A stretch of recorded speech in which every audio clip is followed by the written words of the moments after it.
Bonjour, bienvenue encore une fois à cette émission. Et aujourd'hui, on aimerait vous présenter Noël MacLeod qui va vous raconter son témoignage, comment elle a rencontré Christ et comment sa puissance a transformé sa vie. Alors, je vous invite à rester scotché à votre écran pour vraiment être édifié. Et si vous avez des amis que vous connaissez là, et qui peuvent regarder cette émission, ben, allez, faites vite là, dans les 30 prochaines secondes, téléphonez-leur, qu'ils puissent regarder ce témoignage. Et il va y avoir aussi une prière de fête à la fin de l'émission pour que les gens puissent rencontrer Christ de manière personnelle.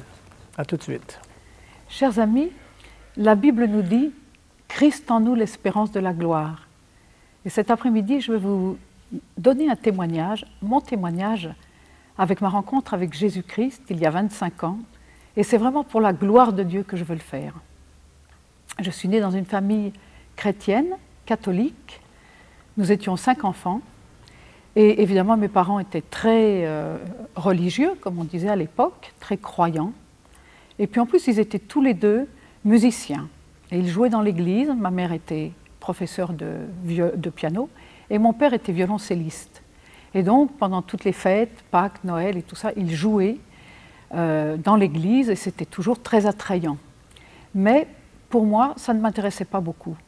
Je n'ai pas cherché vraiment à connaître Jésus, parce que d'abord, nous n'avions pas de Bible, et ce que nous entendions, nous l'entendions évidemment du curé, et ça arrivait tout à fait souvent que ça ne m'intéressait pas. Il y avait du bruit, on s'amusait, on n'était pas très éveillés dans ce domaine, et puis très vite, j'ai laissé tomber l'Église. J'ai quand même fait ma communion, j'ai quand même fait ma confirmation, et après, dans mon cœur, j'ai décidé que Dieu n'existait pas. Et donc, j'ai demandé à mes parents si je pouvais ne plus aller à l'église. Et j'étais très étonnée qu'un jour mon père me dise « Eh bien, tant pis, n'y va plus ». À partir de ce moment-là, j'ai vraiment commencé à chercher. Je crois que je cherchais Dieu, mais je le cherchais mal. Et il y avait toujours un grand vide en moi. Et ce grand vide, il m'a accompagnée pendant des années, même quand je semblais être heureuse. Il m'arrivait souvent d'être heureuse parce que j'étais très gaie. En plus, j'avais une sœur jumelle avec laquelle je m'entendais extrêmement bien et nous nous amusions toujours beaucoup.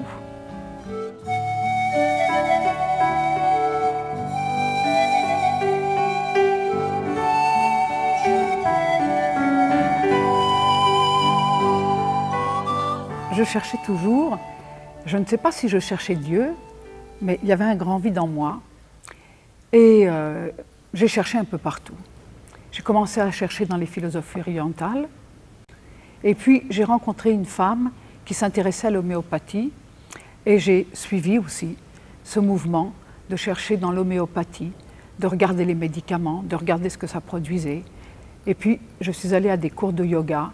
Et j'ai commencé comme ça aussi à me dire, mais la vie est merveilleuse, c'est vaste, c'est plein de choses. Pourquoi chercher Dieu ? Dieu est partout. J'avais l'impression que Dieu était partout. Et puis j'avais surtout l'impression qu'après tout, je ne faisais de mal à personne et donc je n'avais pas vraiment besoin de Dieu. Mais ce vide persistait. J'ai continué à grandir, j'ai cherché ma voie, j'ai cherché ma vocation. Je n'arrivais vraiment pas à trouver. J'ai touché à beaucoup de choses. J'ai fait de la reliure d'art, j'étais secrétaire médicale. Je me suis intéressée à toutes sortes d'activités. Et puis j'ai fait un diplôme d'infirmière puéricultrice. Et puis là, je me suis vraiment beaucoup amusée avec les enfants. C'était vraiment quelque chose qui me plaisait. Mais il y avait toujours ce vide en moi. Et je n'arrivais pas à l'exprimer parce que je pouvais en parler à personne. Et puis un jour, ma sœur jumelle s'est mariée. Et quand elle s'est mariée, ça a été comme un choc pour moi, c'était une trahison. Ma sœur venait de se fiancer, je ne le savais pas, et elle projetait de se marier. Et là, ça a été un grand, grand, grand vide pour moi. J'ai été très, très malheureuse. J'ai commencé un peu de dépression nerveuse. Et j'ai rencontré une de mes amies avec qui je faisais du yoga qui m'a dit « Écoute, je connais un médecin, va le voir parce qu'il est génial et il va pouvoir t'aider. » J'ai mis pas mal de temps à aller voir ce médecin parce que j'étais quand même méfiante. Et puis un jour, elle me dit « As-tu vu ce médecin ?» J'ai dit « Non, je n'ai pas pris de rendez-vous. » Et elle me dit « Moi, j'en ai pris un pour toi. » Et donc, j'ai pris évidemment ce rendez-vous, puisqu'il m'était offert, et j'ai rencontré un homme qui était un médecin, homéopathe, vertébrothérapeute, acupuncteur, professeur de yoga, et ça a fait tilt tout de suite. Nous avons commencé à parler. J'ai eu l'impression qu'il m'ouvrait des horizons auxquels je n'avais jamais pu avoir accès. Et on a commencé à discuter. Il m'a demandé de venir à ses cours de yoga. J'y suis allée. Et j'ai commencé à prendre des cours de yoga un peu plus sérieusement, à faire des mantras, à me sentir bien dans mon corps, mais toujours de plus en plus vide. Et ça, j'étais inquiète parce que ce n'était pas ma nature et je me demandais ce qui m'arrivait. Je n'ai pas osé en parler à ma sœur. Elle venait de se marier. Elle me demandait souvent comment j'allais. Et je lui ai dit, je vais bien, tout va bien. Maintenant, j'ai trouvé quelque chose.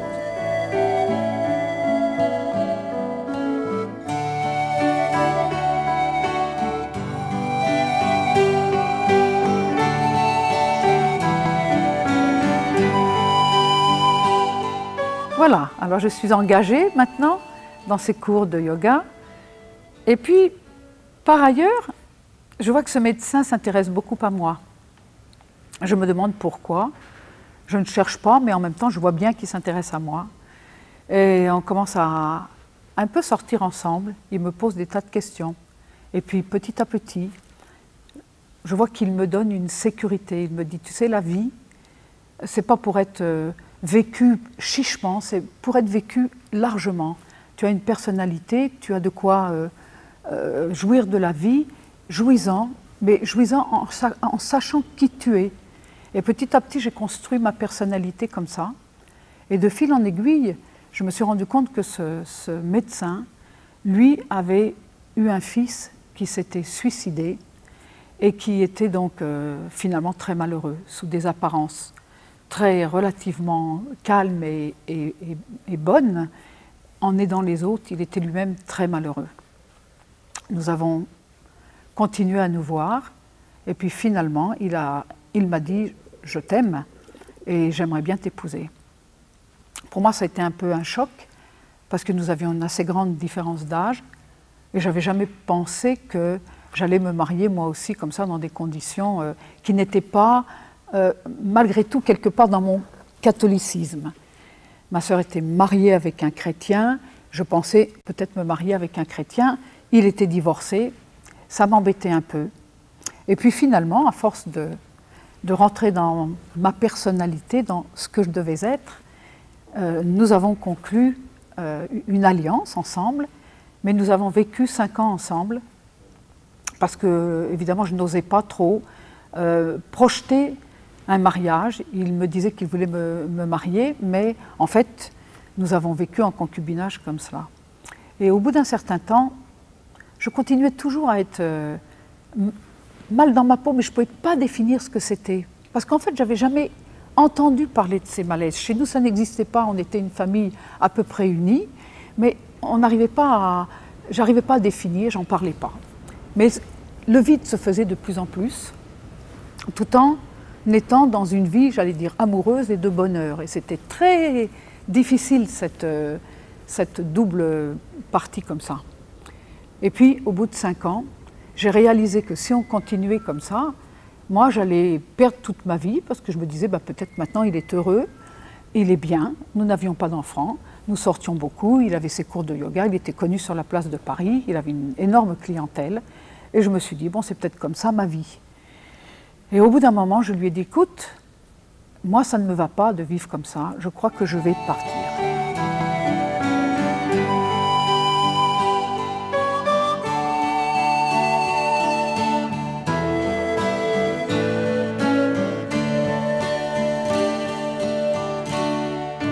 Et alors, quand j'ai eu dit que j'allais partir, je pense que ça lui a fait un électrochoc. Et comme c'était un homme d'une grande culture et d'une grande bonté, il a décidé de prévenir toute sa famille, tout le monde, qu'il allait m'épouser. Donc nous nous sommes mariés. Ça a apaisé mes craintes, mes peurs, mes doutes. Et nous avons une petite fille ensemble et ça a été vraiment un temps de très grand bonheur. Mais 4 ans après, 3 ans et demi après, 2 ans même après, un cancer s'est déclaré, un cancer du poumon. Et 1 an et demi après, il est décédé. Et là, à nouveau, un grand choc pour moi. J'avais une petite fille donc de 3 ans et demi, 4 ans. Et j'avais l'impression que j'étais comme sur un grand damier de jeux de loi, et qu'après avoir déplacé des pions un peu partout, du bonheur, du moins bon, du très bon, etc., je me retrouvais à la case départ. Et là, j'ai commencé à me poser des questions. Je me suis dit, mais qu'est-ce qui se passe? Qu'est-ce qui ne va pas? Qu'est-ce qui ne va pas dans ma vie? Et Dieu, qui est amour, à ce moment-là, m'a répondu, mais d'une façon très, très douce et très intelligente, en passant par ma sœur jumelle. Entre-temps, ma sœur jumelle, quelques années avant, une ou deux années avant, avait rencontré Jésus. Et elle commençait à me parler de Jésus comme d'une relation personnelle. Et moi, je me demandais ce que ça voulait dire, qu'est-ce que c'était que cette relation personnelle. Mais elle était tellement transformée. Elle me parlait d'un Jésus que moi, quelquefois, ça me bassinait un peu. Et je me demandais pourquoi elle me parlait comme ça de ce Jésus. Mais force m'était donnée de constater qu'effectivement, sa vie avait changé. Je la connaissais. C'était ma sœur jumelle. On s'entendait très bien. Pendant, c'est vrai, un laps de temps, on ne s'était pas beaucoup vus, mais je savais que ce qu'elle me disait, c'était une réalité. Mais je n'arrivais pas à la comprendre ni à la saisir. Donc, de temps en temps, j'entendais. Et puis je disais, ouais, c'est formidable, mais en même temps, flûte, je veux vivre autre chose. Et donc, il y avait toujours cette dichotomie dans ma vie. Je pensais que j'étais heureuse, mais finalement, je n'étais pas si heureuse que ça. Donc, je me suis retrouvée toute seule, après la mort de mon mari. Mais entre-temps, moi, de mon côté, j'avais rencontré une personne que mon mari soignait, qui était un jeune musicien, un peu plus jeune que moi, et qui était aussi architecte, et qui venait se faire soigner chez... Donc mon mari, comme moi je faisais souvent l'accueil, je le recevais, et souvent ça m'arrivait de parler avec lui. Et je trouvais qu'il avait quelque chose de formidable, il y avait une gaieté en lui, il y avait comme une foi. Et moi je ne trouvais pas la foi nulle part, et je me disais, cet homme, il a quelque chose. Après la mort de mon mari, quand il est venu me voir, je lui ai dit, qu'est-ce que tu as toi ?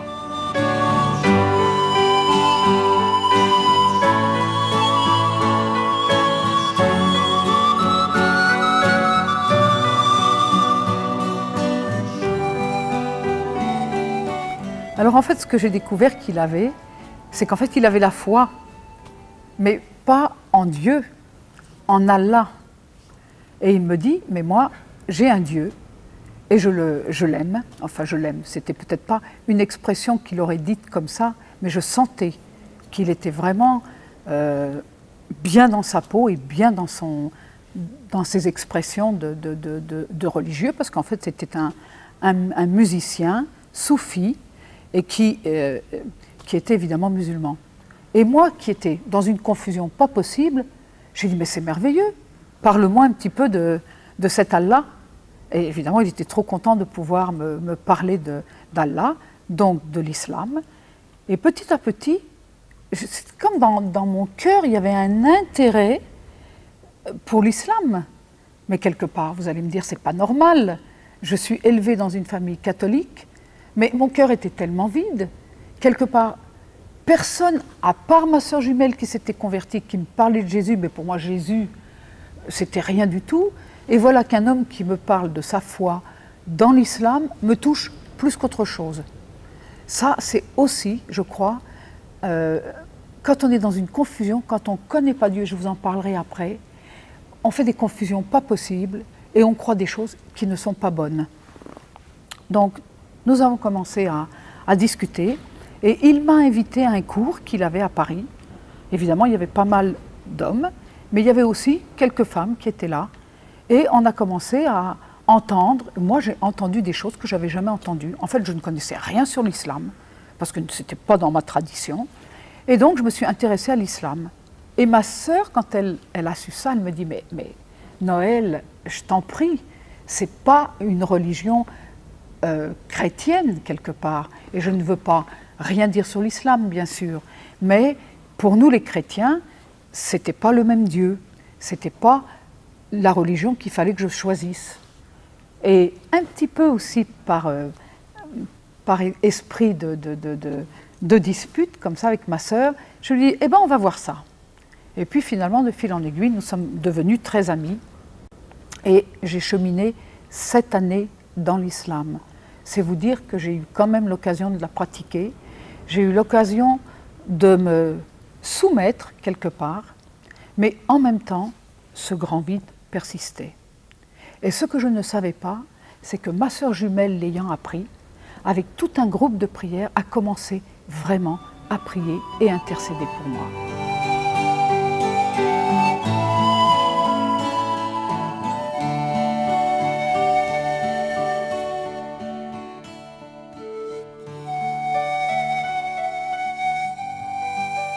Donc j'ai cheminé comme ça pendant 7 années, jusqu'à ce que moi aussi je trouve Jésus, mais peut-être aussi que vous avez deviné que ma vie était attachée à cet homme et que nous vivions ensemble et que ma fille a été soumise aussi à les prières de l'islam et à la vie évidemment communautaire de l'islam, parce que j'avais évidemment changé, j'avais décidé que je deviendrais musulmane et que donc je suis allée jusqu'au Caire pour prononcer cette fameuse shahada qui est un peu comme le Notre Père pour nous les chrétiens, pour définir que je prenais un pas dans l'islam. Et ma sœur, elle était absolument scandalisée, elle était vraiment presque en larmes et elle a redoublé de prière, mais elle ne me le disait pas. Simplement, elle me disait, je pense que c'est pas ta voie, je pense que c'est pas ton orientation. Mais elle ne disait pas plus et elle priait. Et alors, je pourrais raconter des histoires comme ça qui me sont arrivées. Quand Dieu cherche quelqu'un, je vous assure, vous n'y pouvez rien. Quand Dieu fait des connexions divines, on en parlait tout au long de cette journée avec nos amis, il les fait et il les fait bien. Et il les fait quelquefois sans que vous vous en rendiez compte et contre votre gré. Je vais jusqu'au Caire, je vais pour prononcer ces fameux vœux, je reste 15 jours au Caire, j'apprends évidemment suffisamment d'arabe pour aller dans une mosquée prononcer ces vœux. Et quand j'ai dû aller à la mosquée, au Caire, voilà qu'on me téléphone en me disant « Madame, votre avion part vendredi matin. » Et j'ai dit « Ça, c'est pas possible. J'ai un billet d'avion pour le samedi matin. » Et puis on me dit « Non, non, vous êtes sur la liste des personnes qui partent vendredi. » Qu'est-ce qu'il y a eu? Des arrangements divins. Et j'ai dû prendre effectivement mon avion le vendredi et ne pas aller à la mosquée. Et je vous assure, j'ai fait toutes les agences du Caire pour essayer de changer mon billet et que ça se retrouve le samedi. Mais c'était la saison de Pâques et je ne sais pas ce qui s'est passé. J'ai repris mon avion, la mort dans l'âme, mais en reprenant mon avion, voilà que l'avion n'a à peine décollé, a commencé à flamber. Et alors, je me retrouvais au-dessus d'une île, je regardais par le hublot et je disais « Mais ça n'avance pas, ça n'avance pas ». Un silence de mort et tout à coup le steward qui dit « Mesdames et messieurs, nous allons être obligés d'essayer d'atterrir. Un des moteurs a pris feu. » Et là, tout à coup, il s'est passé quelque chose en moi. J'ai su qu'à l'instant même, mais vraiment je le savais, je savais que si je mourais, j'allais directement en enfer. Comment je le savais? Une révélation du Dieu Tout-Puissant qui veut vous sauver. Parce que personne ne m'avait vraiment parlé de l'enfer. Et je ne sais même pas si j'y croyais. Mais j'ai eu cette révélation.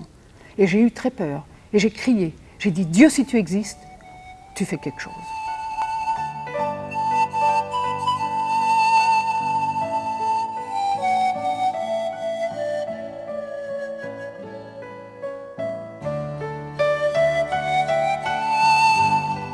Alors notre grand Dieu qui nous aime, il a entendu ma voix. Et puis nous avons réussi à atterrir. Je vais passer les détails, j'ai repris un avion. Je suis rentrée, mais entre-temps, je lui avais dit, Dieu, si tu existes, je veux te connaître, je ne veux plus rester comme ça. Je rentre à la maison, je récupère ma fille, ouf.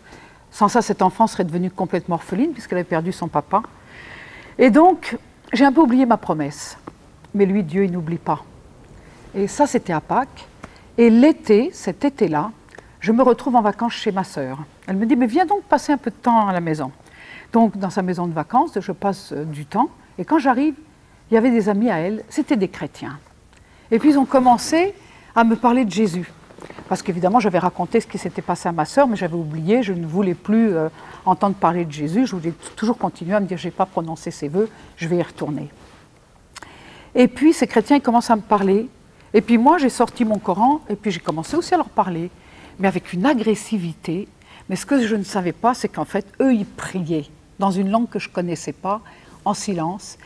Par contre, ce que je ressentais, c'est que chaque fois que je les attaquais, je sentais comme un boomerang. Ça me revenait, ça m'excitait, et je me disais, mais qu'est-ce qui se passe? Ils veulent rien entendre, ils sont affreux ces chrétiens. C'était comme ça que je raisonnais. Et un soir, je suis allée me coucher, et en leur disant pas au revoir, et en croyant que c'était eux qui ne voulaient pas me dire au revoir, et quand je me suis couchée, j'ai commencé à pleurer. Puis je me dis, mais tu pleures sur toi-même, mais tu es complètement idiote, arrête de pleurer. Mais je ne pouvais pas arrêter de pleurer. Et pendant que je pleurais, je m'entendais redire, Dieu, si tu existes, je veux te rencontrer. Je m'endors, et à ce moment-là, je sors de mon corps, et je me retrouve à Golgotha. Et là, je me dis, qu'est-ce que je fais là? J'entends des cris, j'entends du bruit, j'entends sur ma gauche, là, que quelqu'un monte. Ça sentait des odeurs pas possibles. Et j'ai vu Jésus arriver. Et j'ai eu tellement peur, j'ai voulu partir, j'ai dit, je ne veux pas te voir. Mais il est arrivé, portant sa croix. Et il s'est retrouvé devant moi, et moi devant lui. Et à ce moment-là, j'ai levé ma tête, il a levé sa tête, et nos regards se sont croisés. Et c'était un regard d'amour, comme c'est impossible de le décrire. Et tout à coup, toute ma vie est passée. Toute ma vie a défilé. Et à chaque fois, Dieu me montrait des choses, Jésus me montrait des choses, et je disais oui c'est vrai, pardonne-moi, pardonne-moi. Et je pleurais à chaudes larmes. Et j'étais entourée de son amour, mais c'était quelque chose d'incroyable. Et tout à coup, quand c'était fini, je me suis dit, mais il va me punir, il va se passer quelque chose. Je me suis vue ramasser sa croix, mettre mes pas dans les siens, et j'ai dit, Jésus, je veux te suivre toute ma vie, c'est toi que je cherchais.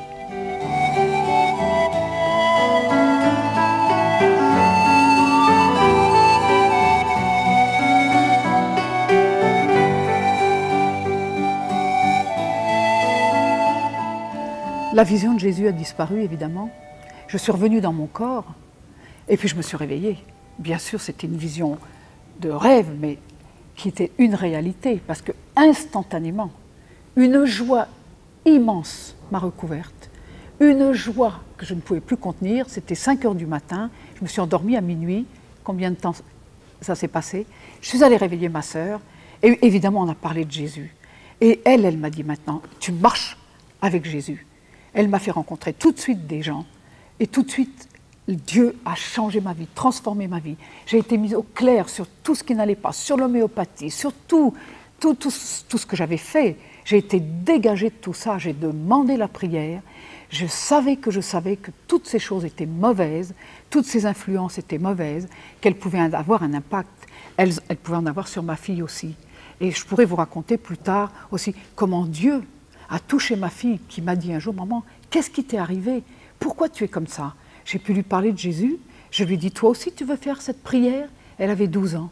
Son cœur d'enfant a fait cette prière et elle est née de nouveau, comme je suis née de nouveau. Dieu a fait, pendant ces 25 années, sans arrêt, des miracles. Il a rétabli ma vie. Il m'a permis de me remarier avec un chrétien. Il m'a permis vraiment de prier pour les gens, d'appliquer sa parole, de bénir, d'aller dans les hôpitaux, de parler avec des musulmans, de les aimer. Je vous assure, c'est une vie tellement riche avec Jésus. Je ne regretterai jamais ce qui s'est passé. Et je vous prie, chers amis qui entendez ce témoignage, de donner vos vies à Jésus. C'est pas si compliqué que ça. C'est juste savoir que c'est l'amour de Jésus qui nous remplit, qui remplit nos cœurs, qui remplit nos vies. Et puis c'est lui qui nous aide à marcher avec lui. Bien sûr, tout n'est pas rose, tout n'est pas facile, mais avec Jésus, je vous assure que pas un jour vous ne le regrettez. Pas un jour. Je n'ai jamais regretté ces 25 années, ma fille qui marche avec le Seigneur et toutes ces personnes qui autour de vous découvrent aussi la joie parce que Jésus nous dit que sa joie est parfaite, une joie qui ne se dissipe jamais, même dans le doute, même dans les difficultés. Il est ma raison de vivre, il peut être aujourd'hui votre raison de vivre. Voulez-vous l'accepter? C'est à vous de choisir. Mais soyez bénis pour avoir écouté ce témoignage, et puis prenez ce qu'il y a de meilleur, et puis posez des questions. je suis toujours disponible et je reste à votre service pour vous parler encore de ce que Dieu a fait dans ma vie et des miracles qui se sont produits. Je vous aime et je vous bénis.